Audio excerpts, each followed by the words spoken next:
નમસ્કાર વિદ્યાર્થી મિત્રો,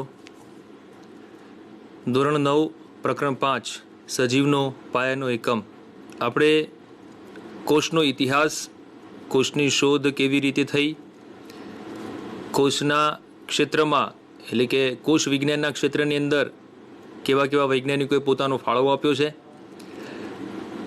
એક કોષી સજીવો, બહુકોષી સજીવો, એમની અંદર જોવા મળતું શ્રમ વિભાજન, અંગોની રચના, એમના વિશિષ્ટ કાર્યો વિશે વાત થઈ.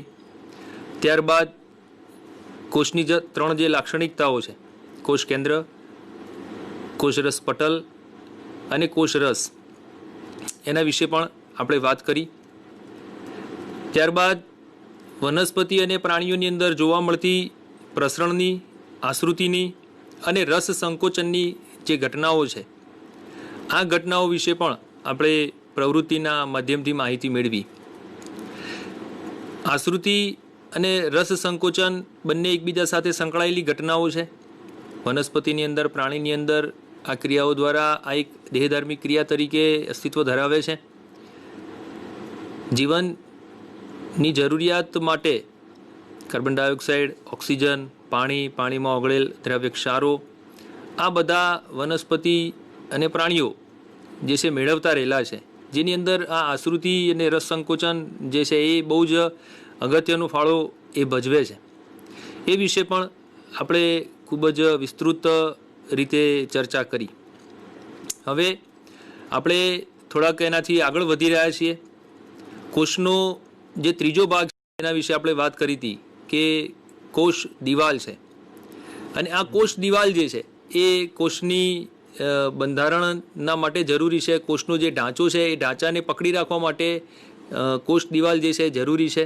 કોષરસ પટલ જે છે પસંદગીમાન પ્રવેશશીલ પટલ તરીકે કામ કરે છે. એ બધા વિશે આપણે ખૂબ જ સરસ રીતે ચર્ચા આપણે અહીં આગળ કરી છે. હવે કોષના બંધારણની અંદર આપણે આગળ વધીએ કે જેની અંદર આપણે વાત કરી હતી કે કોષની અંદર જુદી જુદી અંગિકાઓ આવેલી છે. એટલે કે શરૂઆતની અંદર જે કોષ છે જેના વિશે આપણે વાત થઈ હતી કે કોષ મુખ્યત્વે ત્રણ લાક્ષણિકતાઓ ધરાવે છે. એમાં સૌથી પહેલી આપણે વાત કરી હતી એનું કોષરસ પટલ છે. ત્યારબાદ આપણે વાત કરી કે એનું કોષ કેન્દ્ર છે, અને ત્યારબાદ આપણે વાત કરીને ત્રીજી લાક્ષણિકતા એટલે કે કોષ રસ છે. આ એની મુખ્ય લાક્ષણિકતાઓ થઈ. દરેક કોષની અંદર આપણને આ ત્રણ વસ્તુઓ તો જોવા મળે છે. તમને એ પણ જણાવવામાં આવ્યું છે કે વનસ્પતિ કોષની અંદર જ કોષ દિવાલ હોય છે, પ્રાણી કોષની અંદર કોષ દિવાલ હોતી નથી. પણ હવે વાત કોષરસ પટલ કે કોષ દિવાલ વિશેની નથી, પણ હવે આપણે વાત કરવી છે એની અંદર રહેલા અંગિકાઓ અને એનું જે કોષ કેન્દ્ર છે એ બંને વિશે. એટલે આ ત્રણ જે લાક્ષણિકતાઓ છે એમાં સૌથી પહેલી બાબતની આપણે વાત કરવી છે કોષ કેન્દ્ર વિશે, જેને ન્યુક્લિયસ તરીકે ઓળખવામાં આવે છે. કોઈ પણ કોષ હોય તો એની પાસે કોષ કેન્દ્ર હોય છે. રક્તકણોની પાસે કોષ કેન્દ્ર હોતું નથી, માટે એમનું આયુષ્ય જે છે બહુ ટૂંકું હોય છે. એને આપણે ધ્યાન રાખીશું અને યાદ રાખીશું. બાકીના મોટાભાગના જે કોષો છે એ કોષો કોષ કેન્દ્ર ધરાવે છે, અને કોષ કેન્દ્ર જે છે એ કોષની અંદર ચાલતી રહેલી જે પણ ક્રિયાઓ છે એ ક્રિયાઓનું નિયામકી કેન્દ્ર છે, એનું નિયમન કરે છે. એ સિવાય પણ કોષ કેન્દ્રનો બહુ જ મોટો ફાળો રહેલો છે કોષના માટે અને કોષની અંદર ચાલતી ક્રિયાઓ માટે. તો આ કોષ કેન્દ્રને આવો આપણે આજે થોડોક સમજવા માટેનો પ્રયત્ન કરીએ. સૌથી પહેલી જે વસ્તુ છે અહીંયા આગળ અભિરંજક વિશે વાત કરો. કોષ કેન્દ્રની વાત કરીએ એ પહેલાં અભિરંજક વિશે થોડીક વાત કરી લઈએ, કારણ કે અભિરંજક શું છે એ પ્રાયોગિક વસ્તુ છે અને એના માટે પ્રયોગ માટે બહુ જ જરૂરી વસ્તુ છે. સૌથી પહેલાં અભિરંજકને સમજીએ, ત્યારબાદ આપણે કોષ કેન્દ્ર ઉપર જઈશું. વનસ્પતિ કોષ હોય કે પ્રાણી કોષ હોય, એમાં રહેલી જે રચના છે એકબીજાથી અલગ અને સ્પષ્ટ જોવા માટે જે રંગીન રાસાયણિક પદાર્થોનો ઉપયોગ થાય એને અભિરંજક કહેવામાં આવે છે. અહીંયા રંગીન એવો શબ્દ વાપરવામાં આવ્યો છે, અને કેમ આ પદાર્થ વાપરવાનો છે એની સમજણ પણ અહીંયા આગળ આપવામાં આવી છે કે ભાઈ કોષની અંદર રહેલી જે રચનાઓ છે, જે કંઈ પણ છે, જોવાના છીએ આપણે કે એની અંદર કઈ કઈ બીજી રચનાઓ છે. કોષ કેન્દ્ર વિશે પણ આપણે હમણાં માહિતી મેળવીશું. એ સિવાયની પણ બીજી રચનાઓ છે. હવે આ રચનાઓ નોર્મલી કોષની અંદર તમે અત્યાર સુધી આપણા આગળના સેશનની અંદર જે પણ કોષની રંગીન આકૃતિઓ જોઈ છે, તો વાસ્તવિક રીતે કોષ એવો રંગીન હોતો નથી. યાદ રાખજો, ક્યારેક તમે કદાચ પ્રેક્ટિકલ કરો અને તમે જુઓ તો કે ભાઈ આપણે બાયસેગની અંદર જ્યારે જોયું હતું ત્યારે કોષ તો કેવો સરસ મજાનું પીળા રંગનું દેખાતું હતું, લીલા રંગનું ને લાલ રંગનું ને આવો રંગીન આપણને આકૃતિઓ દેખાતી હતી. અત્યારે પ્રેક્ટિકલની અંદર આપણે જોઈએ છીએ તો આપણને એ પ્રકારની આકૃતિ નથી દેખાતી. તો એક વાતની અહીંયા આગળ સ્પષ્ટતા કરી લઉં કે એ આકૃતિઓ જે છે એ જુદા જુદા ભાગોને જુદી જુદી રીતે સમજવા માટે રંગીન બનાવવામાં આવેલી આકૃતિ. તમે ક્યાંય પણ જુઓ, તમે ઇન્ટરનેટ ઉપર જ્યારે કોઈ આકૃતિઓ વિશે જોતા હોવ, કોઈ પ્રોજેક્ટ અંતર્ગત કામ કરતા હોય, ક્યાંય બુકની અંદર તમે રંગીન આકૃતિઓ જુઓ, ત્યારે તમે એક વસ્તુ ધ્યાન રાખજો અથવા તો યાદ રાખજો કે ત્યાં આગળ દોરવામાં આવેલી અથવા તો છાપવામાં આવેલી જે આકૃતિઓ છે એ આકૃતિઓ ભલે રંગીન દેખાય છે, વાસ્તવિક રીતે એ પ્રકારના જુદા જુદા રંગો હોતા નથી, એમના વાસ્તવિક રંગો નથી. હા, કેટલીક આકૃતિઓ અથવા તો તમને એવી જોવા મળશે કે જેની અંદર વાસ્તવિક રંગો બતાવવા માટેનો પ્રયત્ન કરવામાં આવ્યો, એ જુદી વાત છે. પણ આપણે અહીંયા આગળ જે પેલી વનસ્પતિ કોષ અને પ્રાણી કોષની આકૃતિઓ અગાઉના સેશનની અંદર કે અગાઉના ભાગની અંદર આપણે જોઈ છે, એમ લાલ, પીળા, લીલા એવા રંગના કોષો એ હોતા નથી. નેચરલી જુદા રંગના હોય છે. નેચરલી આમ તો રંગ હોતા જ નથી એમ કહીએ તો પણ ચાલે. અને એટલા માટે જ અભિરંજકની વાત છે કે જ્યારે તમે ડુંગળીનો કોષની તમે જ્યારે સ્લાઇડ બનાવશો ત્યારે એ ડુંગળીના કોષની અંદર કોષ કેન્દ્ર, કોષ દિવાલ કે અંદર રહેલો કોષ રસ જે છે એને સ્પષ્ટ કરવા માટે, એને સ્પષ્ટ રીતે જોવા માટે તમે નોર્મલી અભિરંજક વાપર્યા સિવાય જોશો તો તમને એમાં એને બાયફર્ગેટ કરવું થોડુંક મુશ્કેલ થઈ જશે. મતલબ કે તમે જલ્દી એને ઓળખી નહીં શકો કે આમાં સર કયું કોષ કેન્દ્ર છે, મને કોષ કેન્દ્ર દેખાતું નથી, કે ભાઈ કોષ દિવાલ બરોબર દેખાતી નથી. તમે કોઈ પર્ણનો આળો છેદ લેતા હો અને પર્ણનો આળો છેદ લઈને તમે જ્યારે સૂક્ષ્મદર્શક યંત્રમાં એનું અવલોકન કરતા હો એ વખતે તમને બધું લીલાશ પડતા રંગનું જ દેખાશે. ક્યાંય કોષ કેન્દ્ર, કોષ દિવાલને ઓળખવી થોડીક મુશ્કેલ થઈ જશે. એ બધી બાબતો પ્રેક્ટિકલની બાબતો છે. જ્યારે તમે પ્રેક્ટિકલ કરશો એ વખતે આ થવાનું છે. આવું તમને દેખાશે કે બધું જ સર લીલું દેખાય છે. પણ તમે જ્યારે અભિરંજકનો ઉપયોગ કરો છો એટલે માટે વ્યાખ્યાની અંદર લખવામાં આવ્યું છે કે રંગીન એવા રાસાયણિક પદાર્થો છે. જ્યારે તમે કોઈ પણ વનસ્પતિનો છેદ લો છો અને એને સ્લાઇડ ઉપર જ્યારે મૂકો છો ત્યારે ડુંગળીના કોષની અંદર આપણે એક શબ્દ આવ્યો તો સેફ્રેનિન. આ જે સેફ્રેનિન જે છે અભિરંજક છે. જ્યારે ડુંગળીના શલ્કને એની અંદર મૂકવામાં આવે છે ત્યારે કોષ જે છે એ રંગાય છે. રંગાય છે એ અર્થમાં રંગાય છે કે એના કારણે કોષ દિવાલ અને કોષ કેન્દ્ર જે છે આપણને સ્પષ્ટ દેખાય છે, આપણને વધારે ક્લિયર રીતે આપણે એને ઓળખી શકીએ છીએ, જોઈ શકીએ છીએ. એટલા માટે અભિરંજકોનો ઉપયોગ કરવામાં આવે છે. એવા રંગીન પદાર્થો છે જેના કારણે કોષની અંદર રહેલી જે કંઈ પણ અંગિકાઓ છે, જે કંઈ પણ એના ભાગ છે એ ભાગને આપણે વધુ સ્પષ્ટ રીતે જોઈ શકીએ, વધુ સ્પષ્ટ રીતે ઓળખી શકીએ. એટલા માટે અભિરંજકોનો ઉપયોગ થાય છે. યાદ રાખજો, વનસ્પતિ પેશી અને પ્રાણી પેશીને અભિરંજિત કરવા માટે વપરાતા અભિરંજકો જુદા જુદા છે. બંનેના માટે એક સરખા અભિરંજકો વપરાતા નથી. જોકે તમે આગળના ધોરણની અંદર જેમ અભ્યાસ કરશો તેમ એના વિશે વધારે માહિતી મેળવશો.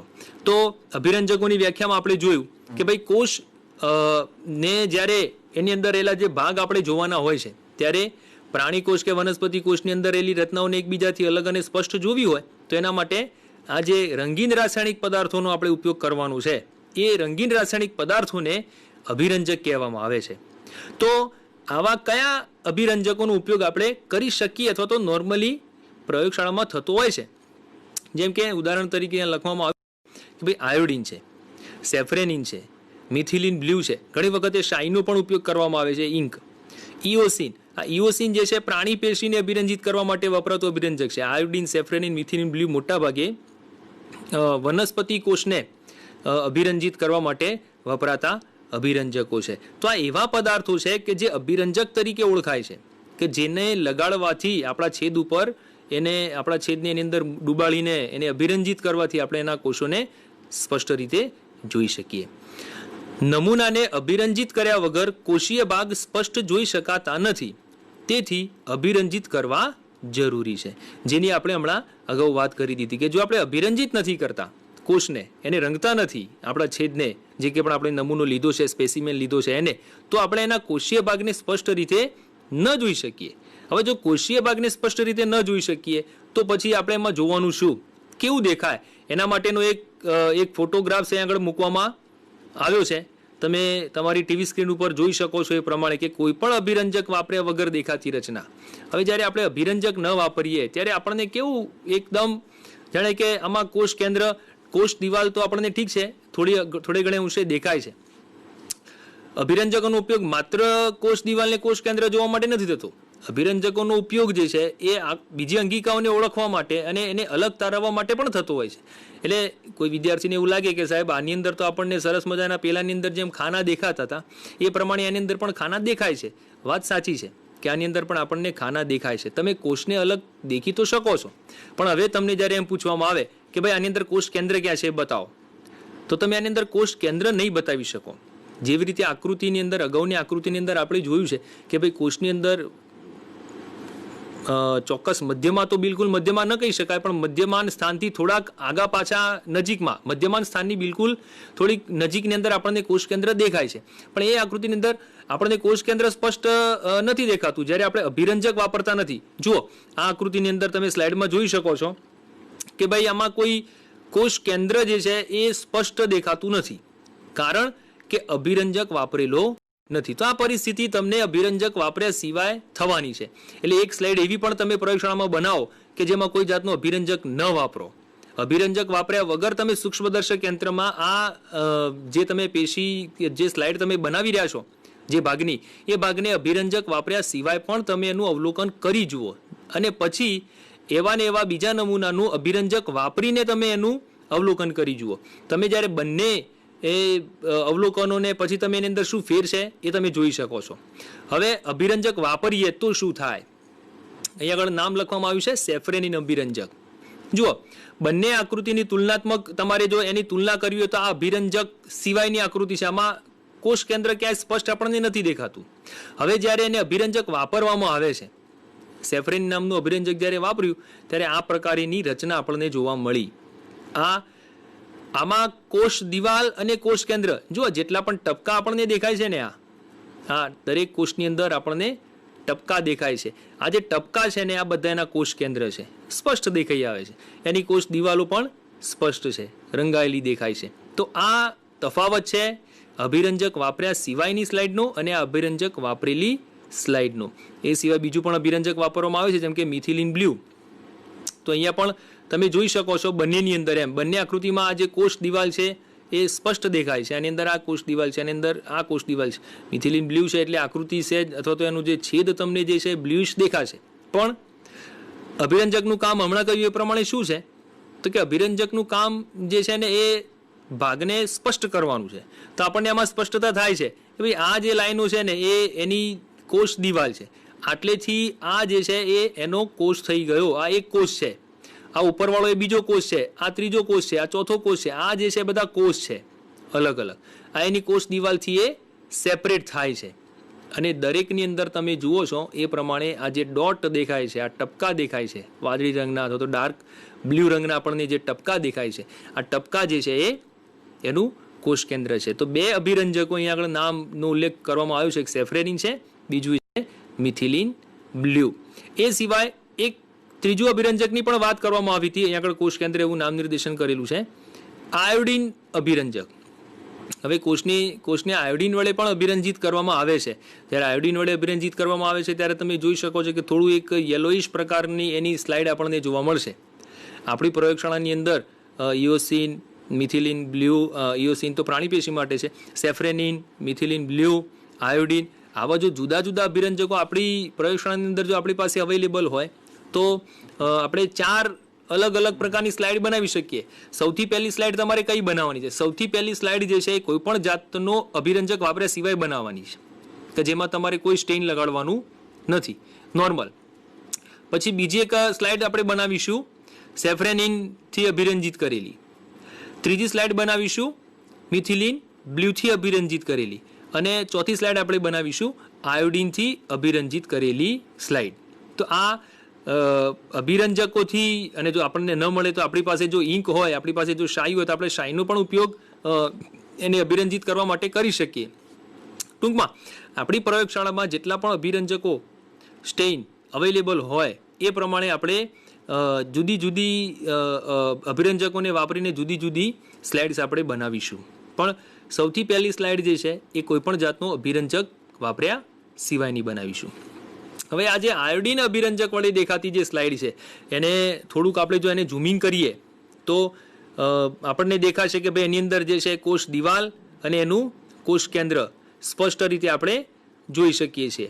જો આ સ્લાઇડને સહેજ આપણે એને મોટું કર્યું, સંયુક્ત સૂક્ષ્મદર્શક યંત્રની અંદર તમે જ્યારે વસ્તુ કાચની જે વાત તમને કરવામાં આવી હતી કે વસ્તુ કાચ જે છે અને આઈપીસ જે છે નેત્રકાચ, આ બંનેની મર્યાદા હોય છે. એની ઉપર તમે જોશો તો 10x 20x એ પ્રમાણેનું લખેલું હશે. મતલબ કે એ લેન્સ જે છે એ લેન્સ એની કેપેસિટી પ્રમાણે તમારું જે ચિત્ર છે, તમારો જે નમૂનો જે છે એ નમૂનાને એમ્પ્લિફાય કરશે, એને વિવર્ધિત કરશે, એને મોટું કરશે અને એ પ્રમાણે આપણને વધારે સ્પષ્ટ દેખાશે. તો શરૂઆતની અંદર હમણાં મેં તમને જે આ સ્લાઇડ બતાવી આ સ્લાઇડ જે છે એ નોર્મલ ઝૂમથી બનાવવામાં આવેલી છે, એટલે સામાન્ય આપણને આ દેખાશે. તમે જ્યારે લેન્સ બદલો છો, ઓબ્જેક્ટિવ લેન્સ જ્યારે તમે બદલો છો, વધારે પાવરવાળો લેન્સ જ્યારે તમે વાપરો છો ત્યારે તમે એને વધુ સ્પષ્ટ રીતે કોષ અને કોષ કેન્દ્રને જોઈ શકો છો. જો અહીંયા આગળ કોષ દિવાલ આપણને એકદમ વધુ સ્પષ્ટ દેખાય છે અને મોટી દેખાય છે. આ એનું કોષ કેન્દ્ર છે.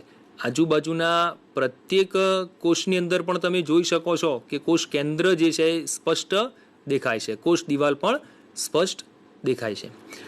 હજુ પણ આપણે આને જો ઝૂમ કરવાનો વધુ પ્રયત્ન કરીએ તો જુઓ આ એક જ કોષ આપણે એને જોઈ શકીએ છીએ આની અંદર. તો એની આ કોષ દિવાલ છે અને આ એનું કોષ કેન્દ્ર છે. તો આ એક કોષ છે, એક કોષ જેટલું આપણે એને ઝૂમ કર્યું છે, એને મોટું કર્યું છે, મતલબ કે એટલો પાવરવાળો આપણે લેન્સ વાપર્યો છે જેના કારણે એ આખો કોષ આપણને સ્પષ્ટ દેખાય છે. આ કોષ કેન્દ્ર છે, કદની અંદર પણ આપણને મોટું દેખાય છે. તો આ જે વાત થઈ એ એના અભિરંજક વિશે વાત થઈ. અભિરંજકો જે છે એ આ કામ કરે છે. જ્યારે નોર્મલી તમે એ ફોટોગ્રાફ જોયો અભિરંજક વગરનો, એ અસ્પષ્ટ હતો, આપણને ક્લિયર નહોતો.